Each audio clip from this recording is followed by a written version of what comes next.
তখন তারা আরাফার ময়দানে যায়, আমরা তখন বুঝদার। আমি মনে হয় আপনার কথাটা বুঝতে পারলি কিনা, দেখেন আমরা তখন রোজা রাখি নাই। আমাদের দেশের যখন হাজী সাহেবরা আরাফার ময়দানে অবস্থান করে তখন আমার বাংলাদেশের সময় কখন? সকাল 9টা-10টা, ঠিক আছে। তারা যখন আরাফার ময়দান থেকে চলে আসে তখন রাত। তাইলে আমরা কি করলাম? আমরা এই দিনে কিন্তু এই পুরা সময়টা রোজা রাখি নাই। রোজা রাখছি কবে? আরাফার ময়দান থেকে তারা যখন চলে আসছে তারপরে আমরা রোজা রাখছি। যাই হোক, এটা আমাদের দেশের একটা মতানৈক্য কথা।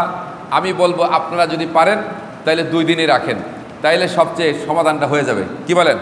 সমাধান হয়ে যাবে না? এই জন্য আমরা আরাফার দিবসে রোজা পালন করার চেষ্টা করব। আরাফার দিবসে রোজা হচ্ছে কি 1 বছর পূর্বের এবং 1 বছর পরের কাফফারা, অর্থাৎ 1 বছর পূর্বের 1 বছর পরের গুনাহ আল্লাহ তাআলা মাফ করে দিবেন। এরপরে ঈদের দিনের সুন্নাহ যে আমলগুলি আছে সেই আমলগুলি আমরা করব। এ বিষয়ে আমি আপনাদের সামনে গত জুমায় কথা বলেছিলাম। আজকে আপনাদের সামনে আমি সূরাতুল আল হজ্জের 37 নম্বর আয়াত থেকে তেলাওয়াত করেছি। এই 37 নম্বর আয়াতে আল্লাহ রাব্বুল আলামিন বলেন, আল্লাহর কাছে ওগুলোর না গোস্ত পৌঁছায় আর না রক্ত পৌঁছায়। লা ইয়ানালাল্লাহ লুহুমুহা ওয়ালা দিমাউহা। আল্লাহর কাছে ওগুলোর না গোস্ত পৌঁছায় আর না রক্ত পৌঁছে, এবং তার কাছে পৌঁছে তোমাদের তাকওয়া। সুবহানাল্লাহ বলেন। কি পৌঁছায়? তাকওয়া পৌঁছায়। কথা এখানেই। কথা কোন জায়গায়? এই জায়গায় কথা। আল্লাহর কাছে তোমাদের এই যে গরু জবাই দেই, ভেড়া দেই, দুম্বা দেই, উট দেই, ছাগল দেই, যা দেই, জবাই দেই, এর গোস্ত আর রক্ত আল্লাহর কাছে কি হয় না? পৌঁছায় না। পৌঁছায় কি? এবার বলেন কি পৌঁছায়? তাকওয়া, অন্তর। আল্লাহ তাআলা কিয়ামতের ময়দানে যখন হিসাব নিকাশ নিবেন, বান্দার আমলের দিকে আল্লাহ আগে তাকাইবেন না, আগে তাকাইবেন বান্দার অন্তরের দিকে। যে আমলগুলা করছে তার অন্তরটা কেমন ছিল। আল্লাহ তাআলা বান্দার অন্তরের দিকে তাকাইবেন, যে আমলগুলা করছে এই আমলগুলো, এই নামাজ, তাহাজ্জুদ, দান, সাদকা, যুদ্ধ, সব কিছুর ব্যাপারে তার অন্তরটা কেমন ছিল, তার তাকওয়াটা কেমন ছিল। এই তাকওয়ার বিষয়ে আমরা আগে কথা বলেছি। তাকওয়ার বিষয়ে আপনাদের সামনে আমি আগে কথা বলেছিলাম, মনে আছে আপনাদের? তাকওয়া কি? পরহেজগারি, আল্লাহর ভয়। এই তাকওয়া অর্জন করলে কি পাওয়া যাবে? বলেন কি পাওয়া যাবে? জান্নাত। জান্নাতে যাইতে হলে তাকওয়া ছাড়া জান্নাতে যাওয়া যাবে না। তাকওয়া ছাড়া জান্নাতে যাওয়া যাবে? হ্যাঁ, কেন যাওয়া যাবে না? আল্লাহ রাব্বুল আলামিন কোরআনে কারিমের মধ্যে বলেন, তিলকাল জান্নাতুল্লাতী নুরিসু মিন ইবাদিনা মান কানা তাকিয়া। আমার বান্দাদের মধ্যে যারা মুত্তাকি তাদের জন্য আমি জান্নাত বানাইছি। বলেন সুবহানাল্লাহ। মুত্তাকি, তাকওয়া অবলম্বন যারা করেন তারা হচ্ছে মুত্তাকি। ওই মুত্তাকিদের জন্য আল্লাহ তাআলা জান্নাত বানাইছে। জান্নাত কাদের জন্য বানাইছে? মুত্তাকিদের জন্য। আর এখানেও আল্লাহ তাআলা বলছেন যে আল্লাহর কাছে পৌঁছায় কি? তাকওয়া। আল্লাহ রাব্বুল আলামিন সূরা আলে ইমরানের মধ্যে বলেন, ওয়াসারিউ ইলা মাগফিরাতিম মির রাব্বিকুম ওয়া জান্নাতুন আরদুহাস সামাওয়াতু ওয়াল আরদু উইদ্দাত লিল মুত্তাকিন। আল্লাহর দিকে ধাবত হও, তোমরা দৌড়াও, ধাবিত হও আল্লাহর ক্ষমা এবং জান্নাতের রাস্তায়, যেই জান্নাত আসমান এবং জমিনের চাইতে বিস্তৃত, এবং সেই জান্নাতটা আল্লাহ রাব্বুল আলামিন মুত্তাকিদের জন্য বানাইছে। কাদের জন্য বানাইছে? মুত্তাকিদের জন্য আল্লাহ তাআলা জান্নাত বানাইছে। তাইলে জান্নাত কারা যাবে? মুত্তাকিরা। আর এখানেও আল্লাহ তাআলা কুরবানি সম্পর্কে বলছেন যে কুরবানি এই আল্লাহর কাছে গোস্ত, হাড্ডি, মাংস এগুলি আল্লাহর কাছে পৌঁছায় না, আল্লাহর কাছে পৌঁছায় তাকওয়া। যে ব্যক্তি মুত্তাকি তার কুরবানি আল্লাহ তাআলা কবুল করেন। বলেন সুবহানাল্লাহ। কিন্তু কান লাগান, ভালো করে কান লাগায় শোনেন, খেয়াল করেন এই কুরবানি আসলো কোত্থেকে? আমরা তো মনে করি যে কোরবানি শুরু হয়েছে ইব্রাহিম আলাইহিস সালাম দুম্বা জবাই দিয়েছে, কোরবানি শুরু হয়েছে, এটাই তো আমরা জানি ইতিহাস। কি বলেন? আমরা যে জন্তু জবাই করছি এটা শুরু হচ্ছে ইব্রাহিম আলাইহিস সালাম থেকে, কিন্তু কোরবানি শুরু হয়েছে কোত্থেকে? কোরবানি শুরু হয়েছে আদম আলাইহিস সালাম থেকে। কোরবানি কোত্থেকে শুরু হয়েছে? বলেন। আদম আলাইহিস সালাম থেকে। আদম আলাইহিস সালামের 120 জোড়া সন্তান ছিল। কয় জোড়া?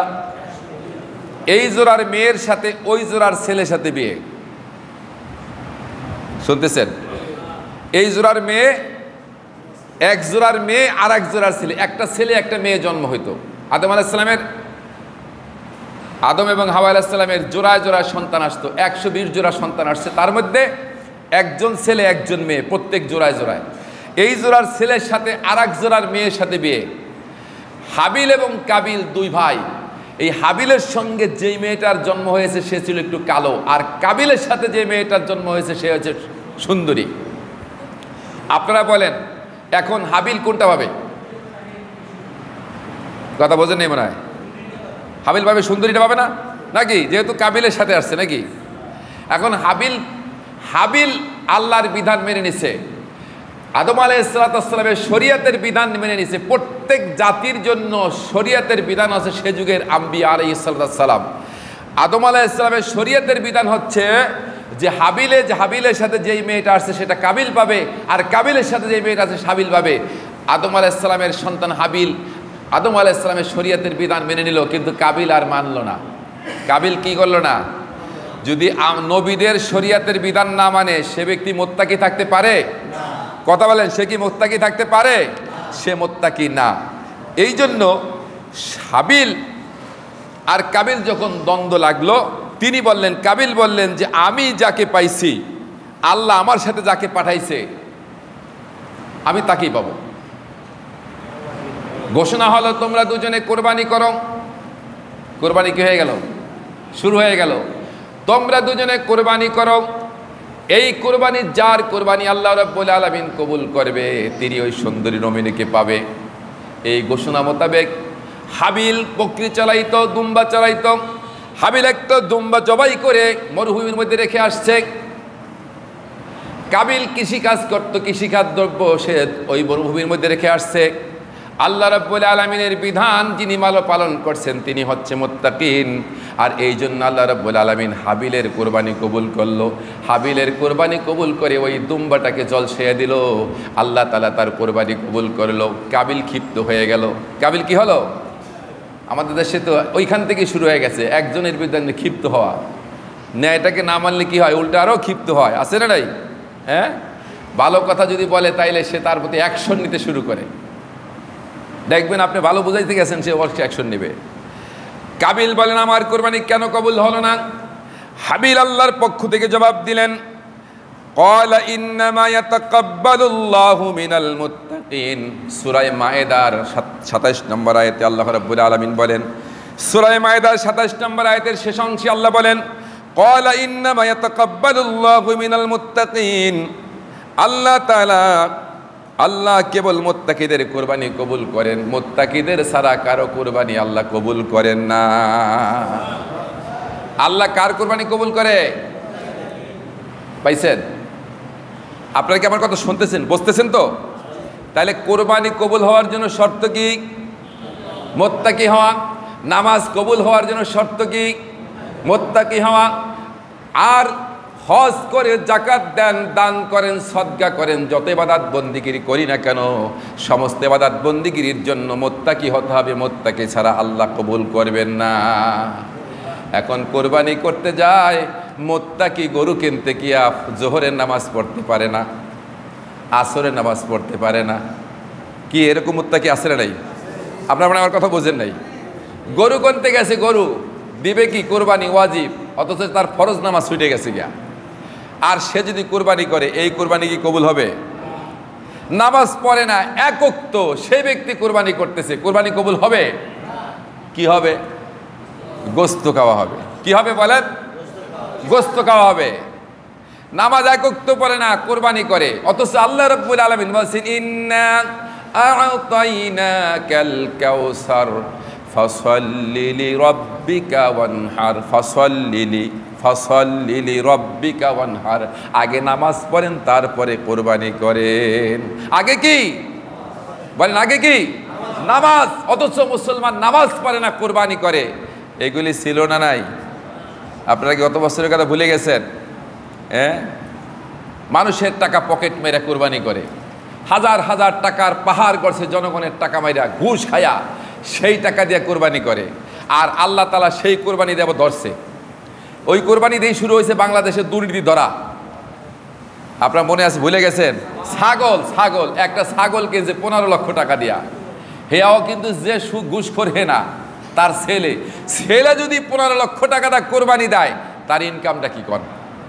এটা তল্লা তালাশ করতে গিয়ে দেখা গেছে যে দুর্নীতির পাহাড় গড়ছে। বলেন নাউজুবিল্লাহ। এই কোরবানি আল্লাহর কাছে পৌঁছবে? বলেন পৌঁছবে? কোরবানি করতে গেছে আদম আলাইহিস সালাম, সেখান থেকে আল্লাহ জানিয়ে দিয়েছেন পৃথিবীর মানুষকে মুত্তাকিদের কোরবানি ছাড়া আল্লাহ কবুল করেন না। আল্লাহ কেবল মুত্তাকিদের কোরবানি কবুল করেন। হাবিল ছিলেন মুত্তাকি, এই জন্য আল্লাহ রাব্বুল আলামিন তার কোরবানি কবুল করছেন। বলেন সুবহানাল্লাহ। সম্মানিত হাজিরিন, এই জন্য আমরা মুত্তাকি হতে হবে, আল্লাহর ভয়। মুত্তাকি ইত্তাকুহা হুনা ইত্তাকুহা হুনা ইত্তাকুহা হুনা, কলবে আনতা আল্লাহর ভয়। যার মধ্যে আল্লাহর ভয় আছে সে ব্যক্তি মুত্তাকি। আল্লাহর ভয়েতে মুত্তাকি সকল প্রকার খারাপ কাজ ছেড়ে দেয় আর সকল প্রকার ভালো কাজ করে, তিনি হচ্ছেন মুত্তাকি। সম্মানিত ভাই সাহেব, আসুন আমরা আজকে সেই মুত্তাকিদের সম্পর্কে, সেই কোরবানির সম্পর্কে আমরা জানলাম। আদম আলাইহিস সালাম থেকে কোরবানি শুরু হয়েছে। আমরা জন্তু কোরবানি দিয়ে এটা কোত্থেকে আসলো? আমাদের আদি পিতা হযরত ইব্রাহিম আলাইহিস সালাতু ওয়াস সালাম। নাম কি? আমাদের জাতির পিতার নাম কি? মুসলিম জাতির পিতার নাম ইব্রাহিম আলাইহিস সালাতু ওয়াস সালাম। মুসলিম জাতির পিতা ইব্রাহিম আলাইহিস সালাতু ওয়াস সালামের বয়স যখন 86 বছর, তিনি তাফসীরের ভিতরে আসছেন, কোন এক সময় তিনি সফর করছিলেন, তার স্ত্রী এবং তার ভাতিজা এই দুজনে মিলে যখন যাচ্ছিলেন, তারা বিপদগ্রস্ত হয়েছেন। তাফসীর আসছে এরকম যে সেই সময় তিনি বলছিলেন যে আল্লাহ, তুমি আমাকে একটা নেক সন্তান কি করো, একটা নেক সন্তান দান করো, যেই সন্তান আমাকে কি করবে, হ্যাঁ, আমাকে সহযোগিতা করবে, এমন একটি সৎ পুত্র আপনি আমাকে দেখেন। ভাবাস রব্বি হাবলি মিনাস সালিহিন।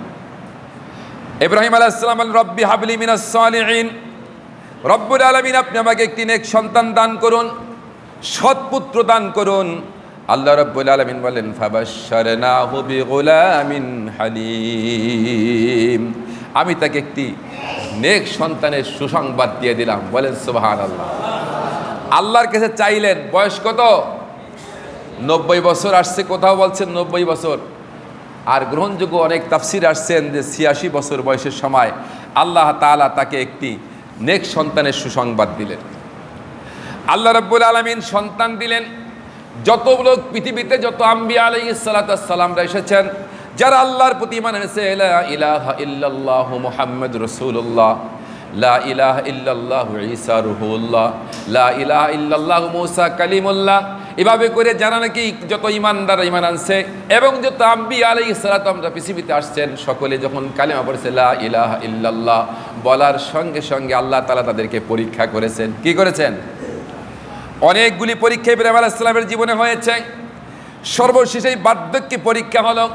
আল্লাহ রাব্বুল আলামিন বলেন, ইব্রাহিম, তোমার সন্তানকে এবং তোমার স্ত্রীকে তোমার কাছে রাখতে পারবে না, নির্বাসনে দিয়ে আসো। মরুপ্রান্তরে রেখে আসলেন।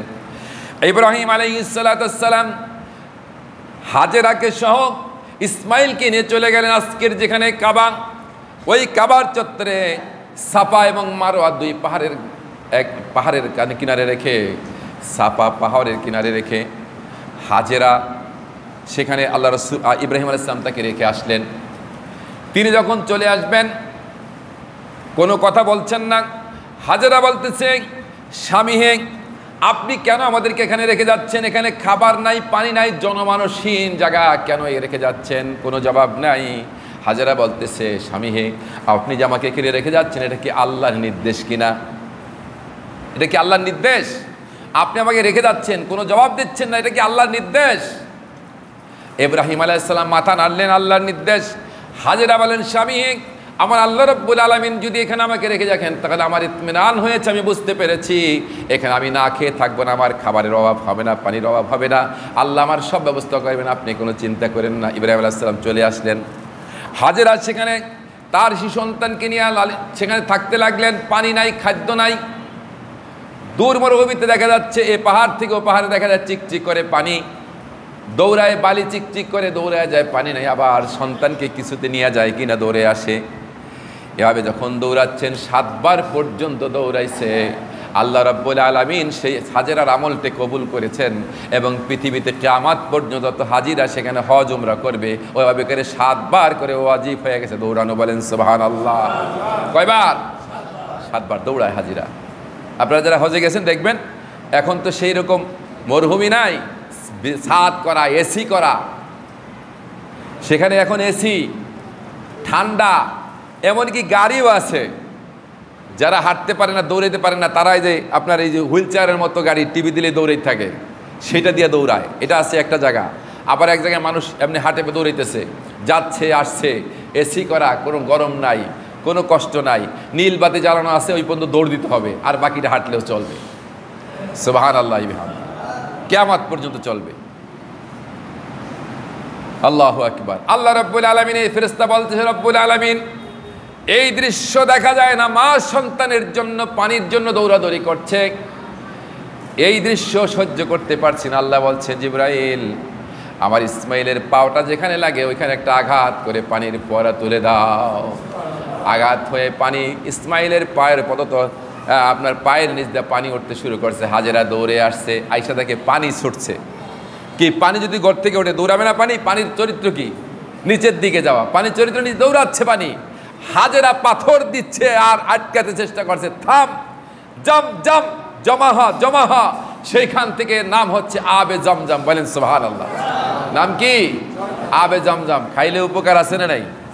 কারো যদি সৌভাগ্য হয় এই পানিটা খাইবেন, একটা উত্তম নিয়াত করবেন, একটা নেক নিয়াত করে পানিটা খাইবেন, আল্লাহ তাআলা সফল করে দিবেন ইনশাআল্লাহ। ওইখানে যাইতে পারলে পানি খাইবেন, সব রোগ মুক্তি, ক্ষুধা থাকবে না, ডায়াবেটিস থাকবে না, কিচ্ছু থাকবে না। সেখানে গেলে যাইতে পারেন। আর যদি কখনো পানি পান একটু সহি নিয়েতে খাইবেন। আমাকে একজনে বলল, হুজুর আমি যখন এই পানিটা খাইছিলাম, প্রথম আমার এক আত্মীয় নিয়ে আমারে খাওয়াইছে, আমি সেদিন বলছিলাম, আল্লাহ ওই মক্কা মদিনায় আমারে ব্যবস্থা করে দিও। এই নিয়ত করে পানি খাইছি, আল্লাহ আমার এখানে মদিনায় না হালাইতেছে। আমি দীর্ঘদিন মদিনায় আছি। এটা সহি নিয়ত করে খাইবেন, একটা নেক নিয়ত করে, আল্লাহ তাআলা কবুল করে বলেন আমিন। সেদিন থেকে হাজেরার যে পানি সেটা হচ্ছে আবে জমজম। এখান দিয়ে ব্যবসায়ীরা যায় আর এই পানির মালিক হাজেরাকে মনে করে, তাকে অর্থ দিয়া হাজেরাকে সেখানে তারা অর্থ দেয় এবং পানি গ্রহণ করে। আল্লাহ ব্যবস্থা করছেন। কে ব্যবস্থা করছেন? আল্লাহর উপর যদি তাওয়াক্কুল করা যায় তাহলে কি আল্লাহ ব্যবস্থা করেন কি করেন না? আমরা হতাশ হয়ে যাই, আমরা শুধু তাড়াহুড়া করি, কিন্তু আমরা তাড়াহুড়া না করে যদি আল্লাহর উপর তাওয়াক্কুল করি, আল্লাহ তাআলা ওই মরুভূমির মধ্যে যদি হাজেরাকে পানির ব্যবস্থা করতে পারে, আমাদেরকেও আল্লাহ তাআলা আমাদের যা আছে আমরা আল্লাহর উপর তাওয়াক্কুল করলে আল্লাহ আমাদের ব্যবস্থা করে দেবে ইনশাআল্লাহ। সম্মানিত ভাই সব আসুন, তাইলে হাজেরা সেখানে থাকতে লাগলেন। যখন ইসমাইলের বয়স কখনো বলছে 7 বছর, কখনো 14 বছরের কথা বলা হয়, তাফসিরে আসছে 14 বছর বয়স যখন হলো, অর্থাৎ এরকম বলা হয়েছে যে বাচ্চা যখন তার বাবার সাথে চলাফেরার মতো বয়স হয়েছে। কতটুকু সময় বাচ্চা চলাফেরা করতে পারে, বাবার সাথে যাইতে পারে, হাটে যেতে পারে, বাজারে যেতে পারে, এরকম সময় হয়েছে। সেই সময় ইব্রাহিম আলাইহিস সালাতু ওয়াস সালাম চলে গেলেন সন্তানের কাছে। ইব্রাহিম আলাইহিস সালাম বললেন, ফালাম্মা বালাগা মাআহুস সা'য়া ক্বালা ইয়া বুনাইয়া ইন্নী আরা ফিল মানামি আন্নী আযবাহুক ফানজুর মাযা তারা। সে যখন পিতার সাথে চলাফেরা করার বয়সে পৌঁছিল, তখন ইব্রাহিম আলাইহিস সালাম বললেন, ইয়া বুনাইয়া, হে আমার কলিজার টুকরা সন্তান, আমি যেন স্বপ্নে দেখেছি আমি তোমাকে আল্লাহর রাস্তায় কোরবানি করতেছি, তোমার অভিমত কি, তোমার মতামত কি? ফালাম্মা ফানজুর মাযা তারা, তোমার মতামত কি, অভিপ্রায় কি? আল্লাহু আকবার বলেন, আল্লাহু আকবার। বয়স কত? পয়গম্বর মানুষ, 86 বছর বয়স, সন্তান আসছে, ফুটফুটে চেহারা, নবীর চেহারা, নবী, পয়গম্বরের পুত্র, পয়গম্বর, কি সুন্দর চেহারা। সে বলতেছে, আমি তোমাকে দেখছি, আমি কোরবানি করছি। বলেন তো, আমাদের যদি কোনো সন্তানকে ভূমিষ্ঠ হওয়ার পরে ফালাইয়া দেয়, যে খোঁজ খবর না রাখে, কি বলেন? 10-20 বছর, 15 বছরের মধ্যে খবর রাখে নাই, 10 বছরের মধ্যে খবর রাখে নাই, 10 বছর পরে যায় যদি কিছু বলে, ওই বাপরে কি করব? পোলাই কবে না বেটা তোর জবাই দিব, তুই এতদিন আমার মার খবর আসনি, আমার খবর আসনি, তুই আইছিস আমার জবাই দিতে। কি জবাই তো দিকে না নেয়াজ কোনো কিছু চাইতে পারবেন, যাইতে পারবেন তার সামনে? ছেলে কি বলছে দেখেন, আল্লাহর পয়গম্বর ইব্রাহিম আলাইহিস সালামের পুত্র বলছে, ক্বালা ইয়া আবাতি ফাআল মা তুমার, হে আমার আব্বা জান আপনি যা স্বপ্নে দেখেছেন তা বাস্তবায়ন করুন। ক্বালা ইয়া আবাতি ফাআল মা তুমার সাতাজিদুনি ইনশাআল্লাহু মিনাস সাবিরিন, আপনি যা স্বপ্ন দেখেছেন তা বাস্তবায়ন করুন, আপনি স্বপ্ন বাস্তবায়ন করেন, আল্লাহ চাহে তো আমি ধৈর্যশীলদের মধ্যে আমাকে আপনি পাবেন। সুবহানাল্লাহ। কি পাবেন? সবরকারী, আমি অধৈর্য হব না। আপনি যা স্বপ্ন দেখেছেন স্বপ্ন বাস্তবায়ন করেন, কারণ পয়গম্বরদের স্বপ্ন হচ্ছে সত্য ওহী, সত্য স্বপ্ন। কি স্বপ্ন? পয়গম্বররা যা স্বপ্ন দেখে থাকে সত্য, এই জন্য আপনি যা দেখছেন এটা আপনি বাস্তবায়ন করেন, আপনি আমাকে ধৈর্যশীলদের মধ্যে পাবেন। ইব্রাহিম আলাইহিস সালাম ছেলেকে প্রস্তাব দিল, ছেলে প্রস্তাব কবুল করলেন, বাপ বেটা দুজন রাজি হয়ে গেল। আল্লাহ রাব্বুল আলামিন কোরআনে কারীমের মধ্যে সেই কথাটা এখানে ঘোষণা করেছেন, সাতাজিদুনি ইনশাআল্লাহু মিনাস সাবিরিন, আমাকে আপনি ধৈর্যশীলদের মধ্যে পাবেন। আল্লাহ রাব্বুল আলামিন এরপরে বলছেন, ফালাম্মা আসলামা ওয়া তাল্লাহু লিল জাবিন, দুজনে যখন আনুগত্য মাথা নুয়ে দিল আর ইব্রাহিম তাকে উপর করে শোয়ায় দিল। আহা, দুজনের মতামত যখন এক হয়ে গেল, প্রিয় পুত্র কলিজার টুকরা সন্তানকে শোয়াই দিছে জবাই করার জন্য। কি করার জন্য বলেন? জবাই করার জন্য। এই কলিজার টুকরা সন্তানকে জবাই করে, আর একটা গরু জবাই করতে আমাকে কত কষ্ট আছে না নাই? হ্যাঁ, আহারে, যতটুকু দেয় তাও আবার কত হাক ডাক মানুষকে দেখানোর জন্য, শুনানোর জন্য, হ্যাঁ, সাজায়া গোছায়া হাইলাইট করার জন্য। আবার এখন আসছে মিডিয়ার যুগ, এটাকে আবার ভাইরাল হওয়ার জন্য, এটাও হচ্ছে। বলেন নাউজুবিল্লাহ। ইব্রাহিম আলাইহিস সালাম